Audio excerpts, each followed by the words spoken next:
안녕하세요. 날이 참 추워지고 있지만 저는 요즘 따뜻하게 지내고 있습니다. 평범한 30대의 남편과 결혼을 했고 혹독한 시집살이로 사계절 무관해서 늘 추운 겨울 같은 하루하루를 보냈었죠. 그러나 40대가 된 지금은 달라졌어요. 하루하루가 너무 따뜻하답니다. 저 같은 사람도 긴 시집살이를 견뎌내고 따뜻함을 느낄 수 있게 되었으니 제 사연을 보시는 분들도 그런 날이 꼭 오시길 바라며 들려드릴게요. 30대 초반에 남편이랑 알게 되었습니다. 제가 공장에서 일을 했는데 사장님께서 저를 너무 예쁘게 봐주셨어요. 어떻게 보면 보잘것없는 저를 사장님이 나서서 본인 아들과 자리를 마련해 주셨습니다. 처음에는 너무 부담스러워 거절을 몇 차례 했지만 가벼운 마음으로 한번 만나보기라도 하라는 말에 만나봤죠. 그런데 만난 사장님 아들과는 나이차도 고작 2살이었고 대화가 너무 잘 통했어요. 사장님께서 늘 제 얘기를 하셔서 궁금했다는 그 사람에게 호감이 점점 생겨나기 시작했습니다. 뭔가 우보스럽지만 딱 처음 본 그날 그 자리에서 어쩌면 이 사람과 결혼할 수도 있겠다는 생각을 했던 것 같아요. 그 후 연인으로 발전한 저희 2사람을 너무 반겨주셨던 사장님은 제가 덜 힘들게 일할 수 있도록 도움도 참 많이 주셨죠. 그렇게 연애를 2년 정도 하고 바로 결혼을 했어요.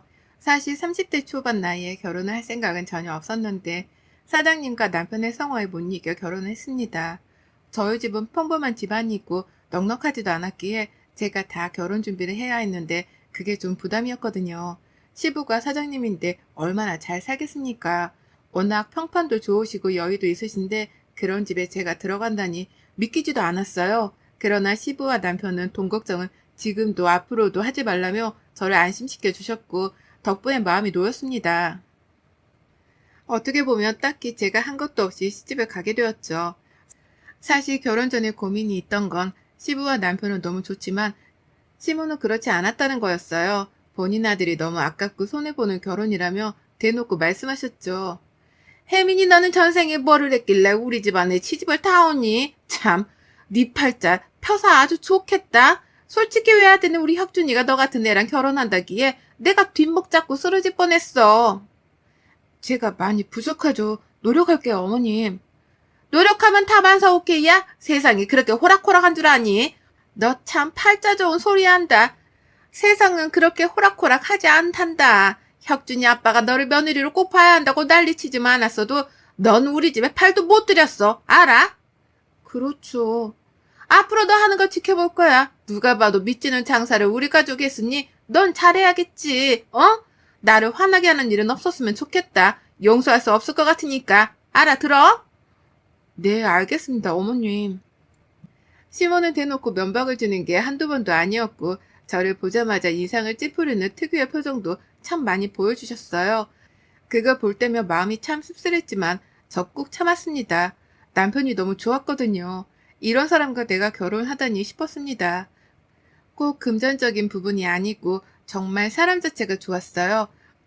거기다 시부는 얼마나 좋은 사람인 줄 제가 잘 아니까 놓치고 싶지 않았던 결혼이었습니다.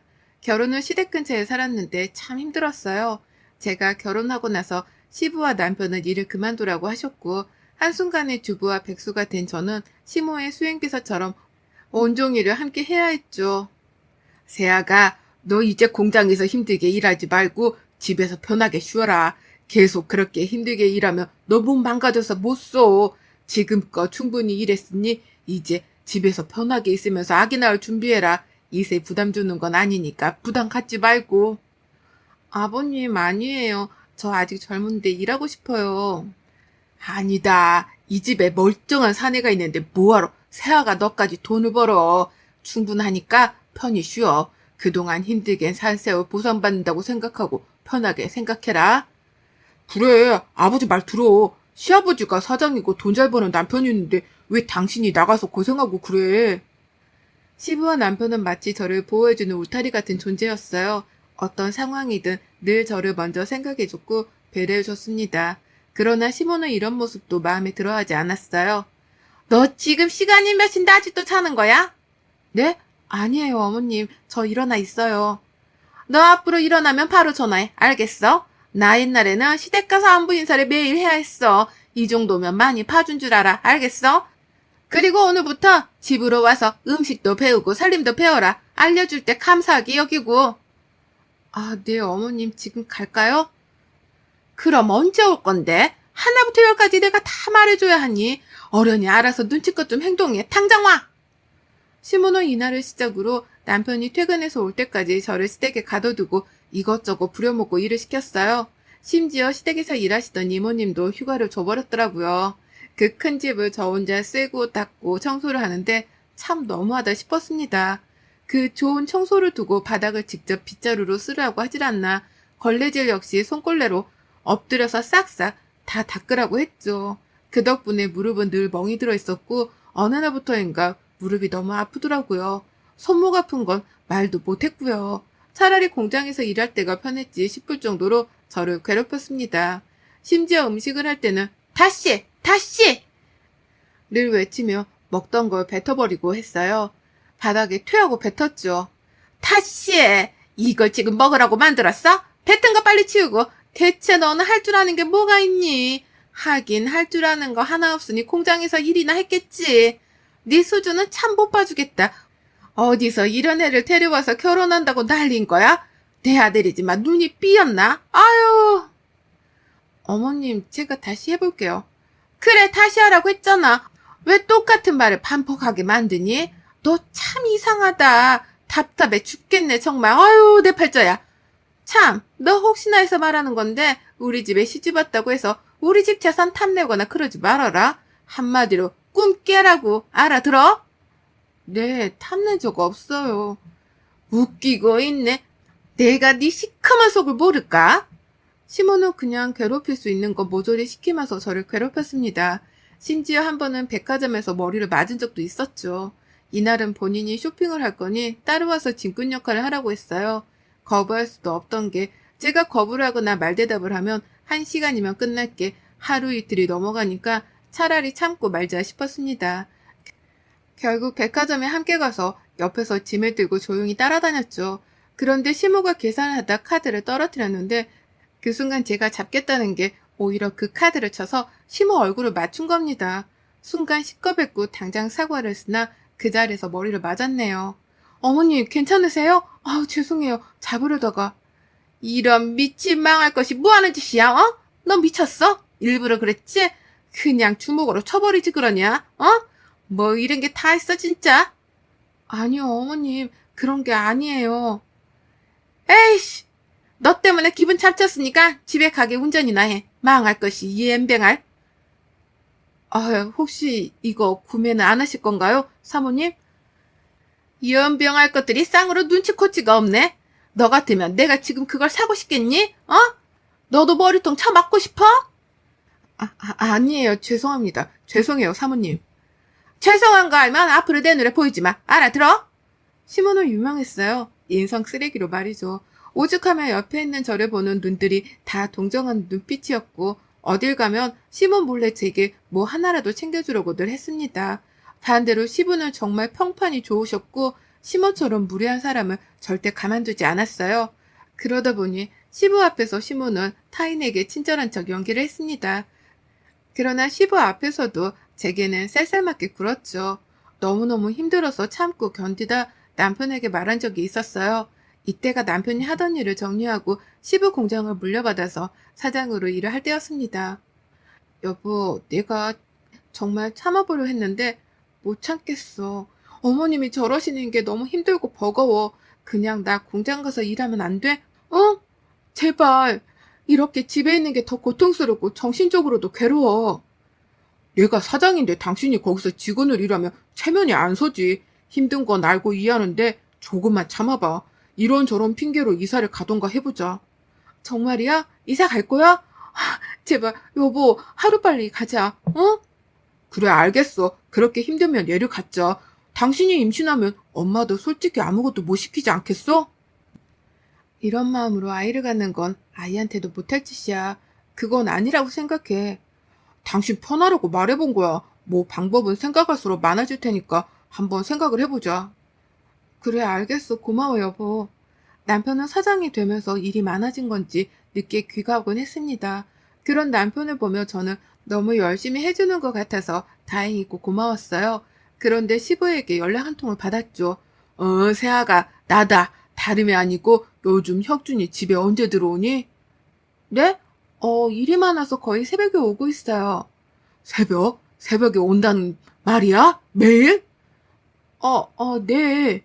일이 많고 바쁘다고 하더라고요. 빨리 와야 2시 있고 4시 사이쯤 오는 것 같아요. 그래, 알겠다. 잘 지내고 있지? 바로 옆에 사는데 우리만 얼굴을 제대로 못 보는 것 같네. 그러니까 말이에요. 그래, 조만간 주말에 저녁이라도 함께 하자. 뜬금없는 시부의 물음이 조금 이상했지만 대수롭지 않게 여겼습니다. 남편의 귀가 시간이 점점 더 늦기 시작했고 아예 외박까지 하고는 이른 오전에 제게 옷과 속옷을 가져다 주라고 연락을 하기도 했어요. 여보, 나 깜빡 잠들었는데 속옷이랑 옷 좀 가져다 줄래? 똑같은 걸 입고 근무하기가 조금 그래서 오늘 중요한 미팅도 있고. 알겠어요. 지금 갈게. 전 남편이 너무 열심히 일하는 줄 알았는데 공장에 들린 김에 오랜만에 함께 일하던 동료들을 만나서 점심을 먹으며 들은 얘기로 생각이 달라졌어요. 이야, 우리 혜민이 얼굴 핀 것 봐. 역시 돈이 최고지? 그런 부잣집에 시집가면 삶이 어때? 세상 공기가 달라? 무슨 소리야. 안 그래. 난 오히려 여기서 다 같이 일할 때가 더 좋았어. 웃기지? 에? 이게 무슨 배 아픈 소리야. 너 어디 가서 그렇게 말하지 마. 욕 먹는다? 그나저나 요즘 공장에 많이 바빠? 새벽까지 있어야 할 정도로? 누가 새벽까지 있어? 전혀 아닌데? 내가 이런 말을 해도 될지 모르겠지만 사장님, 그러니까 너희 남편 저대로 두면 안 될 것 같더라. 예전 사장님도 이 상황을 제대로 모르시는 것 같아서 걱정이야. 이러다 하루아침에 공장 문 닫고 백수되면 어쩌냐고 다들 걱정이거든. 왜? 무슨 일인데? 무슨 일은 일을 안 해, 일을. 미팅도 안 하고 맨날 놀러만 다니니까 솔직히 우리가 할 일도 없는 거야. 근무 시간인데 일거리가 없어서 손 놓고 있다니까. 그게 불편해서 거의 매일같이 공장 대청소나 하고 있어. 우리가 일이 바빠서 힘들었지 언제 이렇게 안 바쁜 적이 있냐고. 이게 다 사장님 일을 안 해서 그런 거지. 뭐야? 정말? 미팅도 많고 일 바쁜 줄 알았는데? 야, 전혀 아니야. 제대로 알아봐. 그리고 예전 사장님께도 말 좀 해봐. 이러다 진짜 공장 망할까봐 무섭다. 심지어 지금 2달째 급여도 제대로 못 받은 사람도 있대. 이거 심각한 문제잖아. 내가 여기에 10년 다니면서 단 한 번도 급여 문제로 걱정한 적 없는데 요즘은 무섭다니까? 이러다 퇴직금도 못 받을까봐 미리 땡겨받을까 싶어. 저는 동료의 말을 듣고 너무 충격을 받았어요. 그러나 남편에게는 티내지 않고 시부에게 말을 할 참이었죠. 하필 안 좋은 일은 같이 몰아서 온다고 시부에게 말을 하려고 시댁에 갔을 때는 분위기가 좋지 않았어요. 세아가 왔니? 네, 아버님. 그런데 2분 무슨 일 있으세요? 아유, 내가 못 살아. 이봐, 집안에 사람을 잘 들여야 한다고 했지? 저거 온 뒤로 잘 풀리던 일들도 안 풀리잖아. 멀쩡하던 당신이 어떻게 하루아침에 간암이냐고. 말도 안 돼. 네? 간암이요? 아버님이요? 아버님 병원 어디로 가신 거예요? 확실하대요? 아이고, 별거 아니니까 걱정 말아라. 내가 또 가진 게 돈밖에 없으니 최고 병원에 최고 의사한테 수술 받으면 금방 회복할 거야. 걱정 마. 웃기지 마. 당신 그렇게 여유 부릴 때 아니거든. 당장 입원하자. 1인씩 빼뒀다고 하니까 가자고 얼른. 세아가 너는 집에 있거라. 놀랄 거 없어. 울지 말고. 네가 왜 울어 울기는? 이게 다 너 때문에 벌어진 일인데 네가 똑바로만 했어봐라. 우리 집에 이런 불행이 찾아왔겠어? 저 단계 들어온 뒤로 똑바로 흘러가는 일이 아주 하나도 없어. 제게 시부의 가난 소식은 정말 세상이 무너지는 기분이 들 정도로 절망적이었고 눈물이 앞을 가렸어요. 저는 남편에게 전화해서 당장 알렸으나 남편은 또 일 핑계로 늦게 들어왔죠. 이것저것 평소에 좋아하시던 찬거리도 만들고 챙겨서 병원으로 갔습니다. 그런데 들으면 안 될 얘기를 들어버렸죠. 제가 딱 갔을 때 시무와 의사가 밖에서 대화 중이었는데 그걸 듣게 되었어요. 거두절미하고 딱 말해보세요. 그래서 저 사람 죽어요, 안 죽어요? 사모님, 생명에는 지장은 없으니 걱정 마세요. 수술 최선을 다해서 할 거고 저희 의료진들 다 실력 뛰어나니 믿으세요. 아니, 지금 그게 중요한 게 아니라 간암이 심각하다면서요. 왜 안 죽죠? 거참 신기하네. 너무 열과성을 다할 필요는 없어요. 쉬엄쉬엄 하자고 이럴 때 쉬는 거 아니겠어요? 아유, 저 인간은 명줄도 기네. 아우, 내 팔자야. 저는 진짜 충격을 받아서 말이 나오지 않았어요. 어떻게 병상에 누워있는 시부를 두고 저런 말을 하지 싶었죠. 그때 깨닫게 된 것 같아요. 시모와 시부의 관계는 결국 시모가 돈을 목적으로 유지되고 있었구나를 말이죠. 못 들은 척 한참 후 병실로 들어갔는데 환자복을 입고 수액을 맞고 있는 시부를 보니 가슴이 아팠습니다. 뭐야? 너 언제 왔어? 연락도 안 하고 오니? 여기가 무슨 네 친구네 집이야? 거참, 자꾸 왜 그렇게 새아같아 살살맞게 굴어? 당신도 자꾸 편들어주지 마. 편들어주니까 저 모자란 게 기고만장하지. 왔으면 할 거 하지. 왜 그러고 서 있어? 아버님 괜찮으세요? 이거 아버님이 맛있다고 하셨던 거 만들어서 조금씩만 싸왔어요. 식사 잘 나올 것 같아서요. 입맛 없으실 때 조금씩 꺼내서 드세요. 야, 여기가 1인시고 특식 먹을 건데 너 따위가 만든 반찬이 눈에 보이겠니? 어디서 음식물 쓰레기를 처리하고 있어? 그리고 수술하고 이러면 금식인데 약 올리냐? 생각이 없어? 아버님 그 간병인은 따로 두실 거예요? 어떻게 하시기로 하셨어요? 너 내 말 무시하냐 지금? 거참 그만 좀 하래도 세아가 간병이고 뭐고 아무것도 신경 쓰지 말고 집에 가 있어. 병원에 오래 있으면 안 좋다.